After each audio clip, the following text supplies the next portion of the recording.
All right, cool. So we are live and I'm sharing screen. I've done these so many times and I'm still so awkward when I do them. All right, there we go. So, 4 ways your body burns calories. The 4 ways you burn more calories is actually probably the better title. So, why this matters? Well, let me just set the stage. Everyone, when they first start working out, thinks they need to run to burn calories. Can you burn calories running? Yes. Is there more effective ways with less recovery, less stress, less wear and tear in your body? Absolutely. Are there things you can do where you're just sitting down that burn more calories? Yes. So chasing more calories burnt via workout is the least efficient thing you can do to build or to burn calories because you can only work out so many days. So it's like you can either have 23 hours working for you or 1 hour working for you. I would rather have these 23 and this one all working together as opposed to just like sitting at your desk, sitting on the couch, and then try and go burn a bunch of calories in 1 hour. And so that's what this visual demonstrates. But unless you're like a Michael Phelps type athlete, you're never going to be able to outburn the calories you consume. So you want to take this approach. And the quick acronym breakdowns that I'll be going over is non-exercise activity thermogenesis, or sorry, non-resting energy expenditure. So let me start here. TDEE, total daily energy expenditure. NREE, non-resting energy expenditure. Resting energy expenditure. So your BMR is your basal metabolic rate, non-exercise activity thermogenesis, thermic effect of food, exercise activity thermogenesis. I might have just spoken Mandarin. So you guys don't need to know that. Just know that this is you laying on the couch. This is you walking and moving. This is eating. This is exercise. So first one, let's break it down. BMR. So this one makes up the biggest component. And I think it's one that also gets overlooked because it's just like, how healthy is your system? I use the metaphor a lot of a company, but a company can either overhire or underhire and affect its profitability based on finding that sweet spot. And so when you hear someone talk about the calories in, calories out model, calories out is your BMR. It is these other things that I showed you. So like you can do everything right on a calories in level, but if your body is just not healthy or your system is not efficient or your company has hired too many people, it's going to have a lot of overhead. You're not going to be able to find that delta that you want to find in a calorie in, calorie out model. So it makes up 60 to 70% of calories burnt. And the way to think about this is if you just laid on the couch, your body is burning calories. Your body uses calories as a unit of energy. It's how you keep the lights on. Your brain is using calories. My liver's using calories. My heart is using calories. Like, your body needs calories. So to think that like you're only burning calories when you work out, it's like, well, calories is the currency that your cells use for energy. So think of calories as like USD or Canadian dollars for cat. So it's going to vary on, I think these are like 10 or 11 factors though. Gender, men and women have faster or slower metabolisms. And part of that is just because of one, how their hormones break out. Two, men are just bigger than women in terms of just how they are built, how they're structured. So if you think of a metaphor for this is a F-350 or a big giant truck is going to guzzle more gas than a Toyota Prius. So your calorie requirement to move your body or to keep your body moving or the lights on, for example, is going to depend on the size of the human. Genetics. I'm not going to sit here and be like, genetics don't matter. They definitely play a role. There is epigenetics, which can change how cells, or not cells, how genetics are expressed. And so that's what I always tell people is like, you might have good genetics, you just never given them a chance. And so genetics can definitely play a role. We've all seen the Hawaiian surfer kids who just run around and surf all day and they have abs and they've never worked out and they just eat tacos all day. God bless them. Muscle mass. So this is an important one. For every 10 pounds of muscle, you're going to burn 200 calories a day. And that might not sound like a lot, but 200 calories a day is 70 calories or 70,000 calories in a year. That's 20 pounds of fat. When you take into account 3,500 calories is what it takes to store a pound of fat. So whenever I tell someone, hey, if we swapped out this latte for this Americano, like that could have a big net positive in the long run. Swapping out soda could have a big net positive in the long run. Those are only 200 calorie movers, but having more muscle on your frame, because muscle's more metabolically active, it requires more calories to do its job. We can burn more calories. Here's the secret one that people don't talk about.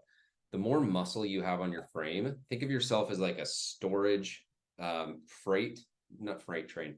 Think of yourself as just like you're this vehicle, and you either have a lot of storage or not a lot of storage. And what I mean by that is muscle stores glycogen. Glycogen is what happens when you consume carbohydrates, and then that gets stored and binded with water in your muscle. So if you have like a big carb heavy meal, or just a big meal in general, if you have more muscle, your body has more places to go and store that excess inside the muscle rather than storing it for fat. And so you actually give yourself more calories that you can take in before the body stores fat. And so when you see someone who's just eating a ton and a ton and a ton, and they're like, where does it all go? It's going into the muscle, because there's storage compartments that the body can handle there. Body size, I talked about this, but just bigger cars require more fuel. If you're a 300-pound person, you have a higher energy requirement than a 100-pound person, or 200. Diet. So this gets into a lot of different things. I'll keep this high level, but meal timing can affect your nutrient partitioning. So when you look at things like having a carb heavy meal for breakfast, or intermittent fasting for breakfast, if you're someone who's insulin resistant, that can make a huge impact, because how your body partitions the calories that you take in can depend on how much insulin is available, how much cortisol is elevated, how many calories, sugars, and carbs you took in specifically. So that's an example. Your macros, if you have a higher protein diet, we'll get to this in a second, but that can have an impact on how your body burns calories. Inflammatory versus anti-inflammatory foods. So if you're having foods that you're allergic to, right? Like I was having dairy. I'm going to share this on the Instagram page today, but I saw, a very visible difference aesthetically and in what looked like fat, but it was probably more inflammation. Cutting out dairy made a huge impact in how my body was able to metabolize and break down food, because it wasn't having to go and fight systemic inflammation throughout my bloodstream and throughout my body. And this one's kind of an overarching one, but just gut health in general. Your gut is taking nutrients and breaking them down and digesting them. And if you've got really poor gut health, your body's not going to be as good at absorbing those nutrients, sending those off to the different parts of the body where it needs to. So things get slowed down. This is where I like to use the metaphor here of, if you run a lumber mill and some of the machines break down or start to get kind of jammed up, you're only able to chop through so many logs compared to if that machine's running really efficiently. Age, organs and cells do become less efficient as you age. It's not to the degree that people think. I just wrote an email on this today, but it was a funny letter where it was like the letter was from your metabolism, and it was almost having this. I should just send it out and you guys will see it. But your metabolism is like, hey, don't blame me. When you were 18, you want the metabolism you had when you were 18, but when you were 18, you were walking up hill both ways to school with a 15-pound backpack on with your books. You were working out with your buddies. You were staying up all night dancing. Sure, you were drinking and eating pizza, but you were moving so much more. You were sleeping until 12 and taking naps. Like your rest was so much better. And so the cells and organs that make up the metabolism is just the comprehensive amount of cells in your body, but those do become less efficient as you age, but it's like a 5% decrease. It's not like you fall off a cliff as soon as you hit 30, unless your activity, your muscle, your sleep, and your health falls off. Environmental temperature. So your body needs to expend more energy to find homeostasis. This isn't to say go and sit in your shower for like 3 hours and just try and get really hot. But if you're out in the heat, let's say working out in, what's it called? An outdoor kind of blue collar job in Florida or California, your body's going to need to expend more energy to sweat and bring your body temperature back down. Same thing with heat to a degree as well, to heat your body back up if you do cold plunge, but you're not going to, again, do a cold plunge for 3 hours. You'd be dead. Stress. So I really like this framework. Disease equals dis-ease. So stress is going to proliferate or make worse your digestion, for example. So you're going to take in a lack of nutrients. Stress can impact your sleep and circadian rhythm. A lot of hormones are tied to your circadian rhythm, like cortisol, and lack of movement. So if you're super stressed, you'll notice that your muscles get kind of locked up and tight up. It's now harder. It's no longer easy to move as well. Hormones. This is just an example, but hypo versus hyperthyroidism. The thyroid gland is either pumping out or no longer pumping out necessary hormones to help your body with the adrenaline, with the stress. And so your body's metabolism, or the overall calorie expenditure and how your body utilizes energy, can be drastically different if you are insulin resistant, if you are diabetic, if you have hyperthyroidism, if you have hypothyroidism. So hormones definitely play a big role in this, but hormones are going to be impacted by lifestyle factors. If you live a really high stress job, you are not sleeping, you are eating really poorly, high sugar, SAD diet, which is the standard American diet, that is going to impact your hormones. And it is not like a 2-week hormone fix. If it takes you 5 years to break your hormones, not break, that's drastic, but if it takes you 5 years for your body's system to adapt one way, it's going to take time to get it to adapt back. Your body's always trying to find homeostasis. It does not care about your aesthetic or your performance goals. Drugs. Birth control can impact your hormones. Antidepressants can impact your hormones. Caffeine or nicotine can impact your hunger or your can impact your hunger hormones. So like if you're having a lot of coffee, you might notice that you're not as hungry, and that's suppressing the body's release of leptin, which tells your body, hey, we're full, we're growing, which tells you, hey, we're hungry. So just consider how these have changed over time. I talked about that with what you were doing when you were 18, but your muscle mass, if you're not training or eating protein, is going to be declining. Your diet, your age, environmental temperature, stress, those are all things that typically go up as you get older. So the more that you can be aware of those, the more you can control this big part of the pie. All right, NEAT, non-exercise activity thermogenesis. So this makes up anywhere from 15 to 20%, can vary by the human. But this is movement outside of laying on the couch. So if you just laid on the couch, you'd burn calories. If you walked in front of the couch, you'd burn more calories. So a 60-minute walk, and this is going to depend on the speed, incline, and the individual, but you can burn anywhere from 200 to 350 calories walking for an hour. That's great. What's even better about that is there is no requirement to recover. Your ankles aren't sore. I went for a run on Monday. My calves are sore. My ankles are sore. My quads are sore. My cortisol shot up. I ended up having 4 pieces of French toast because I was just famished. You're not going to have that kind of physiological response and recovery demand coming out of walking. So extra things that you might not realize you do when calories are more available, or maybe you're eating a little bit more, so your body's going to down regulate or it's going to upregulate your activity to expend more energy. So a few examples. If you move into a higher calorie diet, or you just like bump calories up from your target, you might notice that you're more shaky. I'll get restless legs and my legs will shake left to right. You will notice that you talk a little bit faster. You might blink a little bit more. There's a lot of subconscious things that you don't realize, but your brain and your entire system and metabolism is trying to use this excess energy any way that it can. On the flip side, if you notice a lot of fatigue, if you notice you're talking really slow, even yesterday, I was trying to do a video presentation. I couldn't get out a word to save my life.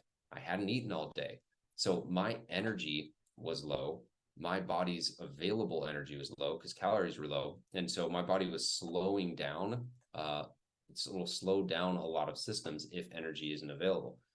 So if let's say you're someone with a fast metabolism and you're like, no matter how much I eat, my body just burns it all. You might not recognize this, but there might be pacing that you're doing. There might be extra movement that you're doing. On the flip side, if you keep calories chronically low, you might not realize like just how still and sedentary you are. And it's because your body's trying to be conservative with the energy that it uses because energy isn't readily available. Yep, that's the part I just mentioned. Cool. So thermic effect of food. So it takes the body energy to break food down. This makes up around 10% of calories burned, depends on the person. And so you'll burn an additional 3% for fat. And so a way to think about this is if you have 100 calories, all of a fat, 0 to 3% of those calories will be expended to break down that food. So you had 100, you actually had 97. If you have carbohydrates, depending on the carbohydrate, 5 to 10%. So if you had 100 calories, you're looking at 90 to 95. And then if you're looking at protein, it's 20 to 30% for protein. So the body has to expend additional energy to break that food down. It also takes longer. So it's in the digestive tract longer, so you feel full longer. I won't necessarily go over this study, but essentially the Maastricht University looked at 2 of the exact same calorie diets, and the people that were getting more of their calories from protein saw an additional 100 calories burned just by eating more protein, and it was the same 2,500 calorie diet. It was just different expenditure or different macro breakout. The CDC estimates that the average American only gets 16% of their calories from protein. And when I go and make an adjustment for macros, a lot of the time, I try and bump it up to like 30, 35. So that's a really big one. A lot of people will be like, oh my gosh, my body composition is changing so much. Well, body composition is dictated a lot by protein and strength training, but you'll also see additional calories burnt when you are having a higher protein diet. So now we get to exercise, and we're wrapping this up. Thanks for staying with me. But 5 to 10% of your calories burnt is solely from exercise. You might be thinking, how? My watch says that I burnt 800 calories. Well, one, your watch can be wrong anywhere from 50, 60%. It's not the Bible. It's directional, definitely, but it's not the Bible. But what you're actually seeing is your BMR, your NEAT, and your exercise activity stacking. So if you laid on a treadmill and just laid there, you would burn calories. So you could say, hey, I'm going to go hit the treadmill and burn some calories and take a nap. You would not be lying. You burnt some calories hitting the treadmill. So you burn 80 calories, let's say. Let's say you go for a walk for 60 minutes, 3% incline. You burn 300 calories. That's 80 plus the additional calories. So let's say it's 220 coming from NEAT. Now, let's say you run for 50 minutes or 60 minutes. One thing to recognize too with all of this is that your body gets more efficient the more often you do something. So if you run for the first time in 5 years, your body is not going to be as efficient at utilizing energy. So it's going to go and burn a bunch of calories. If you run every single day, your body is trying to conserve that energy. It is as efficient as possible. And you also become more efficient with the movement. So it doesn't take as much energy to do that movement. But let's say you run on a treadmill 60 minutes, you burn 500 calories. That's 200 calories on top of what you were going to do from your walking. And so it's not 500 calories solely from exercise. It's an additional 200 on top of the walking, which was on top of just existing. So when you look at 200 calories extra, that is 10% of 2,000, which is the average. Just in America, they say the average dietary need is 2,000. It could definitely be higher or lower. But the point is that that's not as much as you think. And so I'm all for exercise. You'll not find a bigger fan of exercise than me, but it's not the most efficient way to burn calories. And it's also a really healthy way to look at this is now I'm building muscle. I'm building equity in my body so that it pays me in the future. So it's almost like strength training to build muscle is the equivalent of like buying a house rather than renting. This isn't a real estate class by any means, but if you buy a house, right, you're building equity. The money that you spend, the energy that you spend, you get to pull back from later. Whereas if you're just trying to burn calories, you just burn calories. There's nothing coming back to you or working for you those other 23 hours. There's one more point that I wanted to make with this, but it is escaping me. Oh, and then just exercise, strength training. it's just like the function of your body, being pain-free, being able to pick up the groceries and not have your shoulder go out. Like there's so many benefits to exercise and to strength training. So I don't want anyone to think, oh my gosh, I'm only burning 200 calories lifting weights. It's a better approach that is actually going to compound more in the long term, even though in the short term, you're going to see a 200 calorie difference between that and running. But it's far superior. So with all that, any questions that anyone has, drop them in the chat. That was super science heavy. Sorry for hitting you with all the science.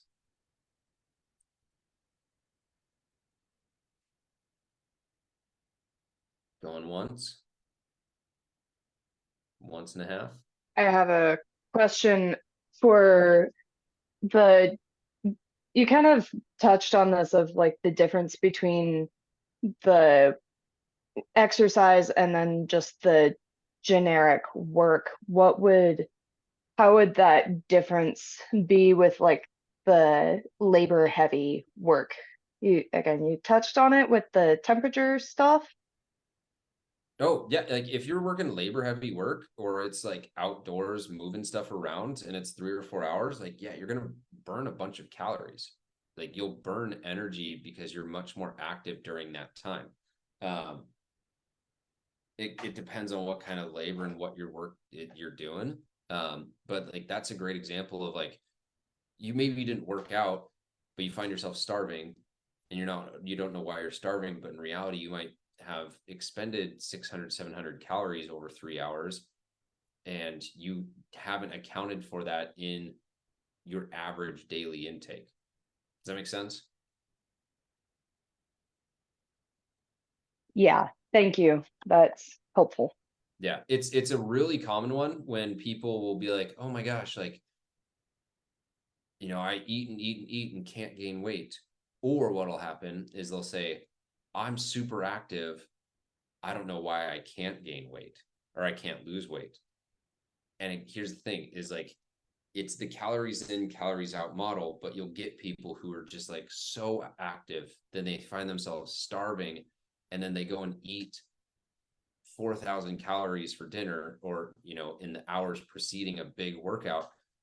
And then they find themselves back at net. And so it's like the brain is always trying to find homeostasis and trying to find that balance.